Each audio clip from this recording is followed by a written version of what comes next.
But yeah, so this show that we're recording is our season prediction show, where we're going to run through a few different topics of how we think the 2023 season is going to pan out. We actually don't know each other's predictions, so this is all going to be a surprise to both of us when we read it out. So did you want to kick us off? Absolutely. Big dog. So we've got a few options here, obviously, with things that we're going to predict. And the first one is going to be the biggest news story of the year. And this is one that it could genuinely be anything. It's too hard to pick one particular story, but one I thought that wouldn't quite surprise me, but also would be shocking at the same time. So the perfect mix. I've got St Kilda sack Ross the Boss after failing to not play finals again. You're kidding. Well, how long was after Ratton at the 1 club? year? Hey, How long was Ratton at the club? 2? no, longer than that. Ratton was there since 2019. Nah, that long? Yeah, well, he took over as caretaker in 2019. Caretaker doesn't count. Yeah, so 2020. Yeah, but Ross the Boss is different though. Wow. It's the boss. All the hype around him. I mean, it happened with Carlton when Carlton were looking at him. There was all this hype about how good Ross the Boss is going to be. I can't see them sacking him after a year though. Well, that's why it's a big news. Oh, well, story. okay. No, I love it. Yeah. Do you want to hear? I've got a serious one and a not so serious one. What do you want to hear first? Oh, we'll go the not so serious so we can debate it. Actually, I'm not going to tell you which one's which. You be the judge of what you think is right. I like this. First one.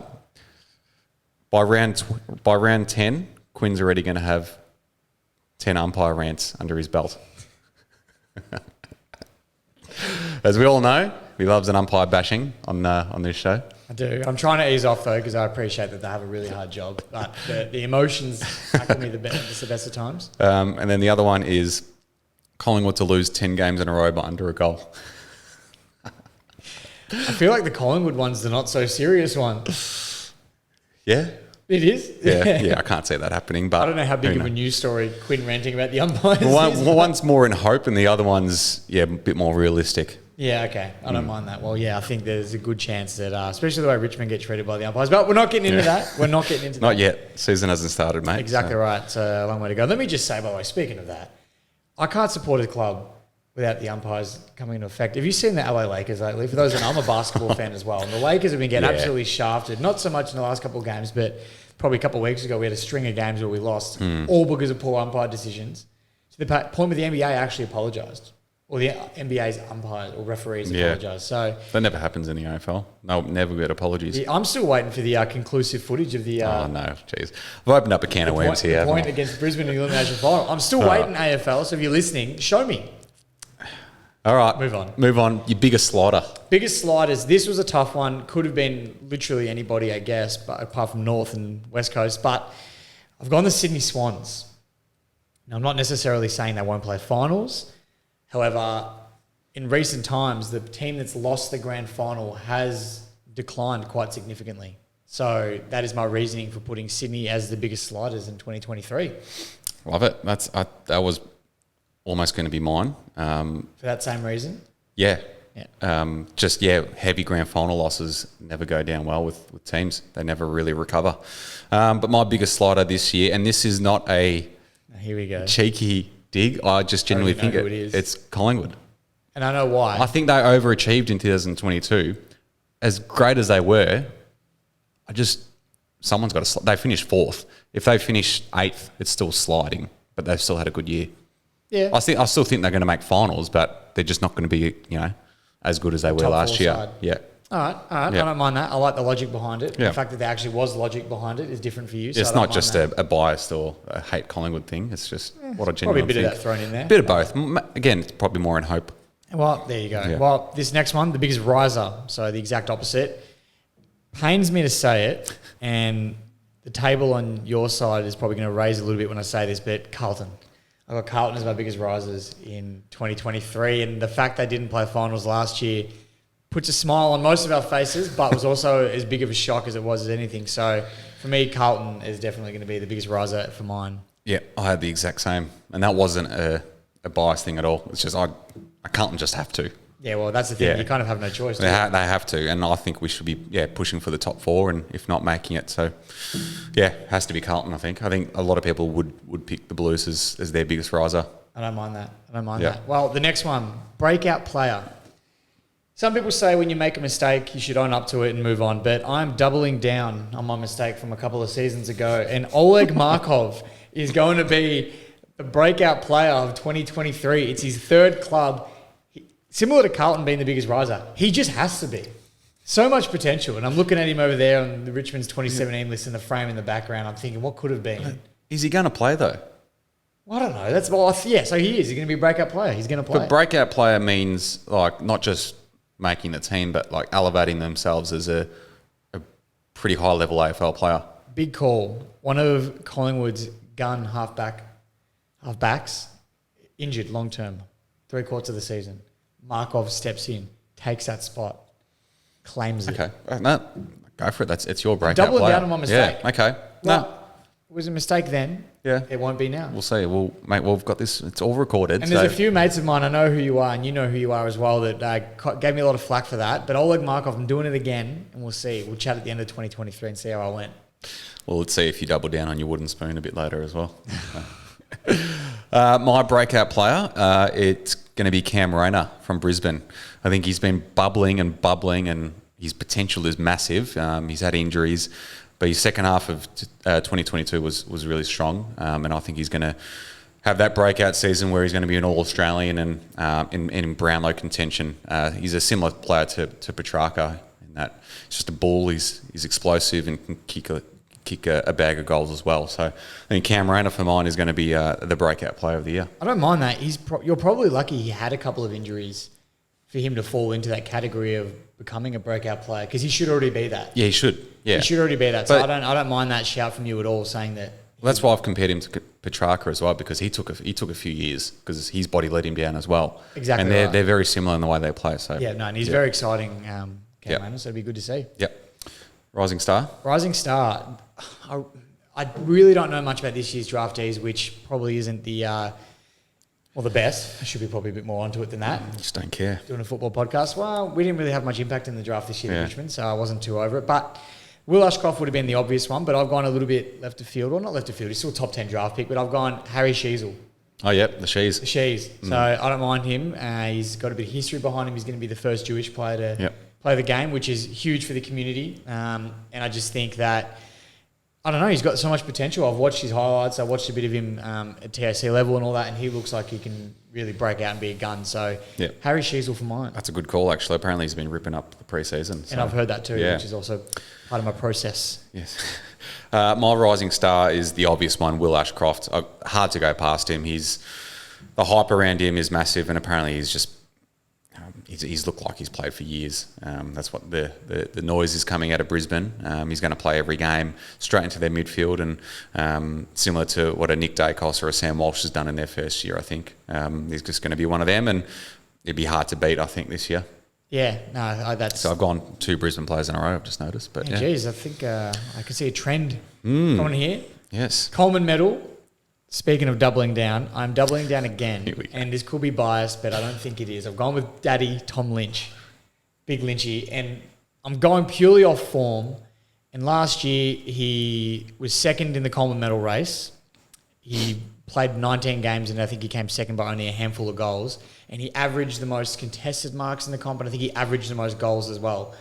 So for me, if he plays every game next year, I feel like he just almost has to win the Coleman medal, just judging off form from what I saw last season. So that's my reason for picking Tom Lynch. And I think with our new midfielders as well, delivering in the footy a little bit better than we've had in the past, I feel like even more reason for him to take that next step and win his first Coleman. Yeah. I don't mind it. He was fantastic and stiff not to be an All-Australian as don't bring that back up. as you know. How Tom Hawkins was All-Australian. Yeah. And captain. Yeah, it's true. Well, the Coleman medalist from last year was in the forward pocket, so that doesn't make sense. No. Anyway, but yeah, my Coleman medalist is going to be Charlie Curnow. I think he's going to back it up. His pre-season's been unbelievable, tearing up the track. Injuries look like they're well behind him. Touch wood. And I mean, he's only 25, so he's only going to get better. And hopefully Harry's on the park a little bit more as well. And if Harry even has a better year than he did last year, then it's only going to improve Charlie even more. So he kicked 66 goals around that mark. like that's still like he can still crack the 70, 80 goals. And if he kicks that again, he's probably going to win it. Well, I think you can win the Coleman now with just over 60. I don't think you need 80 plus goals. I'm saying I think Charlie's capable of kicking the 70 to 80 goals as well. My only problem with that is if Harry does play more games of footy, does he take too many goals away from Charlie? I mean, there was games last year where they both kicked 5 goals in a game. There was, but I feel like Harry missed a lot of footy as well, which gave Charlie a chance. Yeah, true. I'm not saying he can't do it. But Hawkins and Cameron have done it very well. Well, that's true. So and if Carlton are going to be a better team, they're going to be kicking more goals. So which is what you want. Yeah. So and it is hard to go past the reigning Coleman medalists as well. My only argument against that would be that it's very rare that Coleman medalists go back to back. It's true, but Charlie's a rare player. So of course he is. Not many other players slip in the shower and injure themselves. That was a long time ago, mate.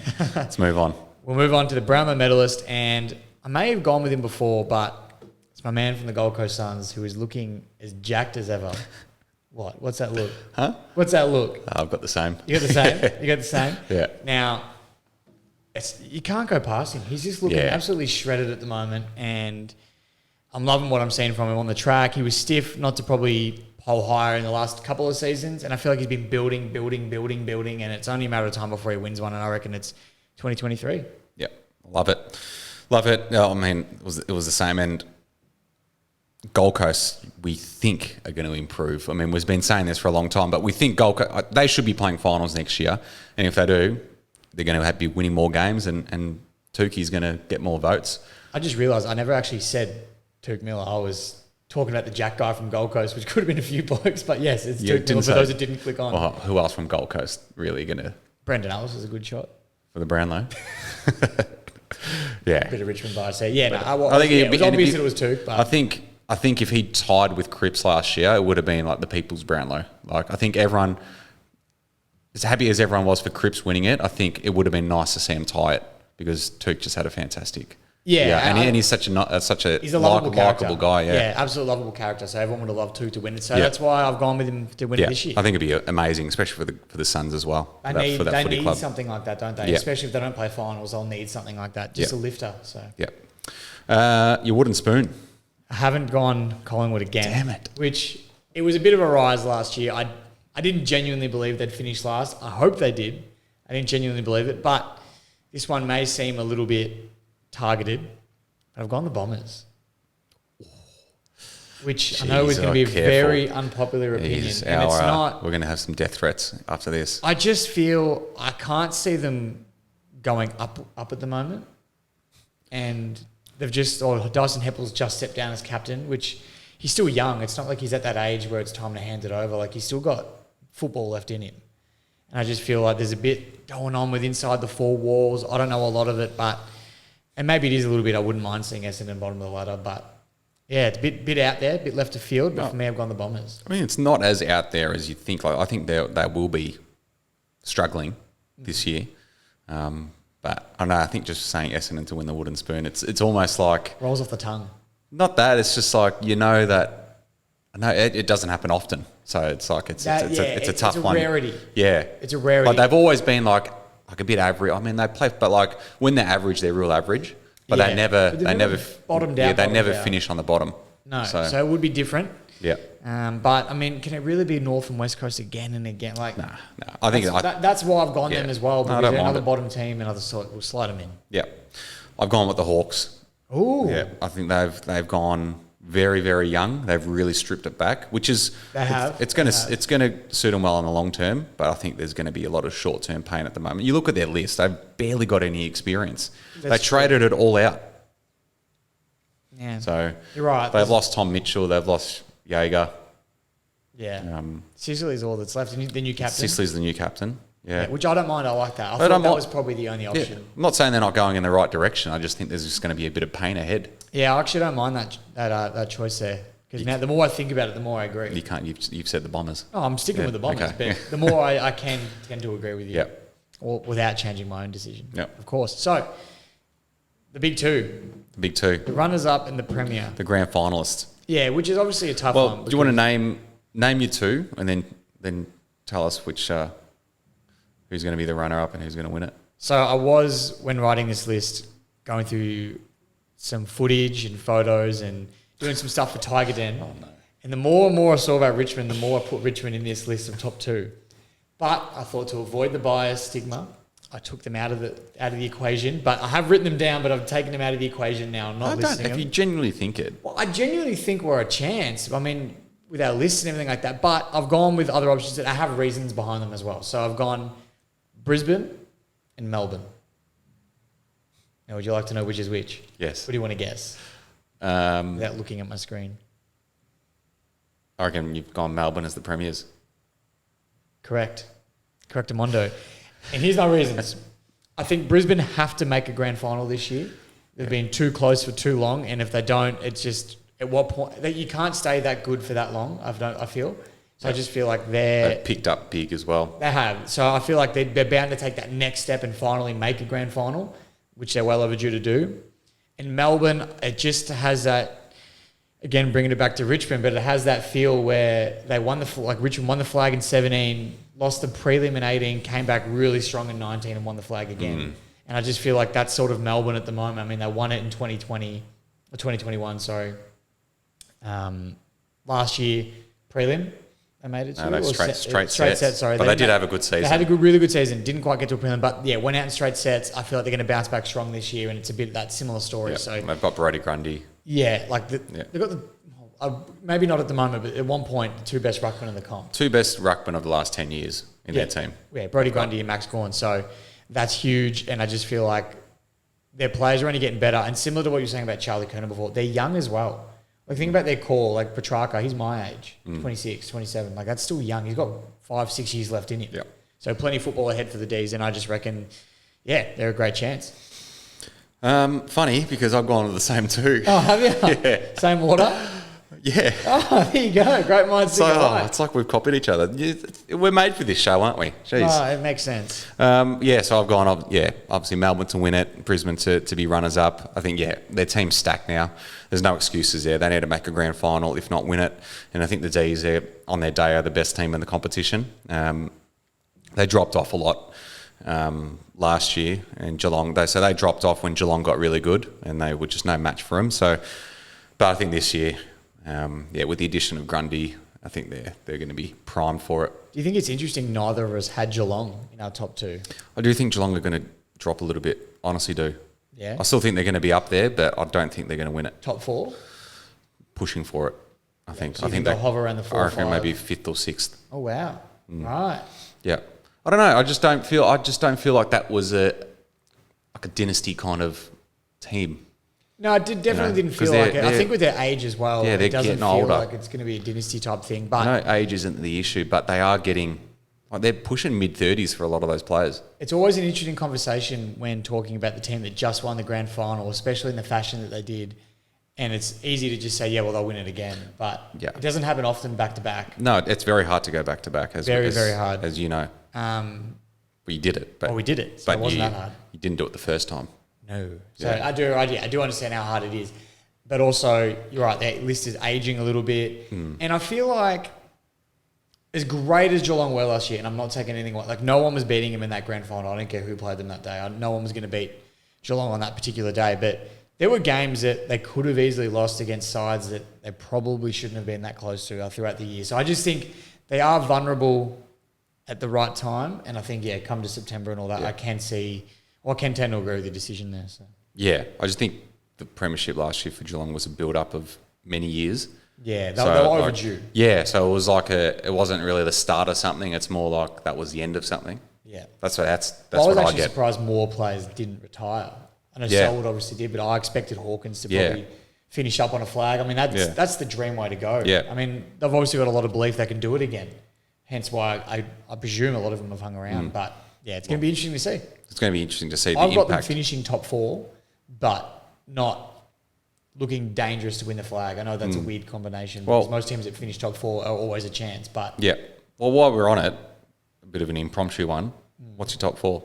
So you got Melbourne, Brisbane, Geelong. Who's your 4th? Richmond. Okay. Richmond. Yeah. Well, obviously that's there's a bit of bias behind that one, but I just think that I don't know. Like we were the opposite to Collingwood last year, where we probably lost a few games by less than a kick that we probably should have won. And I think a lot of that was down to the fact that our midfield wasn't quite where it needed to be, especially when someone like Pressley did a hamstring and we just looked lost. And I think with our two new inclusions of Hopper and Taranto, it's just, I don't know. I don't see how that doesn't make a big impact. And I think if we can keep healthy, we've got a good enough list to finish top 4. So, yeah.